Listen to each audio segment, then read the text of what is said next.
बरसाओ, मेरा महबूब आया। भारतीय सिनेमा के संगीत के स्वर्ण युग में मोहम्मद रफी की आवाज ने संगीतकारों को सफलता के शिखर तक पहुंचाया। समझाऊं, बड़ी ना समझ हो, कैसे समझाऊं। उनकी मधुर आवाज ने न केवल गानों को जीवंत किया बल्कि उन्हें अमर भी बना दिया।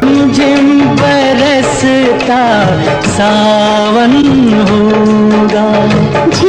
रफी साहब ने हर संगीतकार के लिए एक से बढ़कर एक गाने गाए और उनकी आवाज को गानों की सफलता की गारंटी माना जाने लगा। जब याद आए, बहुत याद आए। लेकिन क्या आप जानते हैं कि इन्हीं संगीतकारों में से एक ऐसा भी था जिसने रफी साहब की आवाज के बल पर सफलता तो पाई, लेकिन जब वह शिखर पर पहुंच गया तो उसने मोहम्मद रफी की उपेक्षा करना शुरू कर दिया। यहाँ तक कि उसने एक बार यह भी कह डाला कि अगर उसका वश चले तो वह रिकॉर्डिंग रूम से मोहम्मद रफी को निकालकर किशोर कुमार को स्थायी रूप से बिठा देगा। कौन था वह संगीतकार? उसने रफी साहब के साथ ऐसा क्यों किया? इसका मोहम्मद रफी के करियर पर क्या प्रभाव पड़ा और कैसे रफी साहब ने उसकी उपेक्षा के बावजूद एक बार फिर सफलता की बुलंदियों को छुआ? यह कहानी जानने के लिए आप बने रहिए हमारे साथ।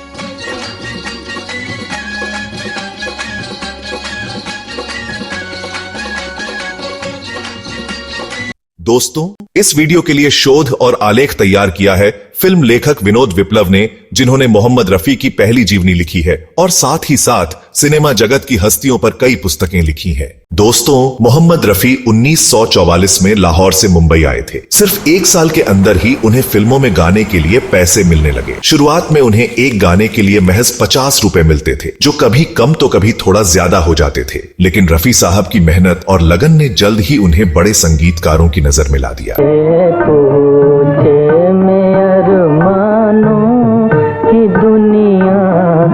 1949 में नौशाद जैसे महान संगीतकार ने उन्हें फिल्म दिल लगी और दुलारी में गाने का मौका दिया। हर गाने के लिए उन्हें 50 रुपए मिलते थे, लेकिन नौशाद इतने प्रभावित हुए कि उन्होंने निर्माता आर कारदार से अनुरोध किया कि वे रफी साहब को हर गाने के बाद 100 रुपए दें। नौशाद मोहम्मद रफी की आवाज से इतने मोहित थे कि उन्होंने हर गाने के बाद उन्हें 100 रुपए का नोट थमाने में कोई कसर नहीं छोड़ी। रात ढल चुकी, ना जाने। ये वह दौर था जब हिंदी सिनेमा के ज्यादातर संगीतकारों और निर्माताओं को यह एहसास हो गया था कि मोहम्मद रफी भविष्य के सबसे बड़े गायक बनने वाले हैं, और ऐसा हुआ भी। 1950 के दशक में रफी साहब ने अन्य सभी गायकों को पीछे छोड़ दिया। अब उनकी फीस सैकड़ों में नहीं बल्कि हजारों में होने लगी। प्यारी और ऊपर से ये नाज, दिल लेने के तौबा, ये कैसे है। समय के साथ साथ मोहम्मद रफी की फीस बढ़ती गई, लेकिन उनकी विनम्रता और दयालुता कभी कम नहीं हुई। जो भी उनके पास मदद के लिए आया, उन्होंने उसे खाली हाथ नहीं लौटाया। रफी साहब ने कई संगीतकारों और निर्माताओं के लिए बिना पैसे की परवाह किए गाने गाए और उनके गाने आज भी अमर हैं। प्यार की आग में जल गए, चमेली के मंडवे थे। 1960 का दशक भी मोहम्मद रफी के नाम रहा। वे लगातार नए रिकॉर्ड बना रहे थे और उनके गाने हिट से सुपरहिट होते जा रहे थे। लेकिन 1969 में उनके शानदार करियर पर पहली बार एक बड़ा संकट आया। संगीतकार एस.डी. बर्मन गंभीर रूप से बीमार पड़ गए और फिल्म आराधना के कुछ गानों को रफी साहब की जगह किशोर कुमार से गवाया गया। सपनों की रानी कब आएगी तू, आए रुत मस्तानी कब आएगी। ऐसा कहा जाता है कि सचिन देव बर्मन ने पहले मोहम्मद रफी से कहा था कि वे आराधना में राजेश खन्ना के लिए गाएंगे। उन्होंने रफी साहब के साथ 2 युगल गाने भी रिकॉर्ड कर लिए थे।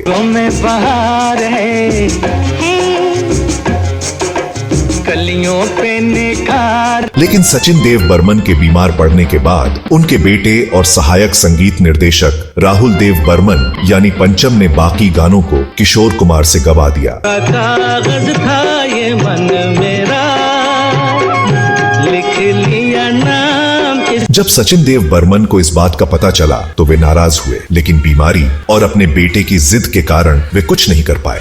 तेरा मस्ताना, प्यार मेरा दीवाना, भूल कोई हम। इसके बाद राहुल देव बर्मन ने मोहम्मद रफी की अनदेखी करके किशोर कुमार को प्राथमिकता देना शुरू कर दिया। एक बार जब एक पत्रकार ने राहुल देव बर्मन से इस बारे में पूछा तो उन्होंने कहा, अगर मुझे काम करने की आधी भी स्वतंत्रता मिली तो मैं रिकॉर्डिंग रूम से मोहम्मद रफी को निकालकर किशोर कुमार को बिठा दूंगा। आराधना के गानों के हिट होने के बाद किशोर कुमार ने रफी साहब को पीछे छोड़ दिया। मोहम्मद रफी की रेटिंग गिर गई और उनकी फीस भी कम हो गई। जहां पहले उन्हें हर गाने के लिए 15,000 रुपए मिलते थे, वहीं अब उनकी फीस घटकर काफी कम हो गई। लेकिन रफी साहब ने हार नहीं मानी। उन्होंने अपने शांत स्वभाव और धैर्य से इस संकट का सामना किया। आज मौसम बड़ा बेईमान है, बड़ा। लक्ष्मीकांत, प्यारेलाल, मदन मोहन और रवि जैसे संगीतकारों के साथ काम करके मोहम्मद रफी ने एक बार फिर सफलता की बुलंदियों को छुआ।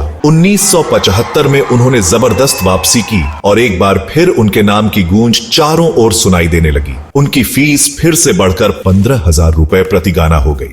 तेरे दर पे आया हूँ, कुछ करके जाऊंगा, झोली भर के जाऊंगा। संगीतकार नौशाद ने रफी साहब का हौसला बढ़ाया और 1974 में आई फिल्म माय फ्रेंड में उन्हें फिर से पुरानी फीस दिलवाई। इसके बाद मोहम्मद रफी को किशोर कुमार के बराबर फीस मिलने लगी। है पर्दा, पर्दा है पर्दा, पर्दे के पीछे।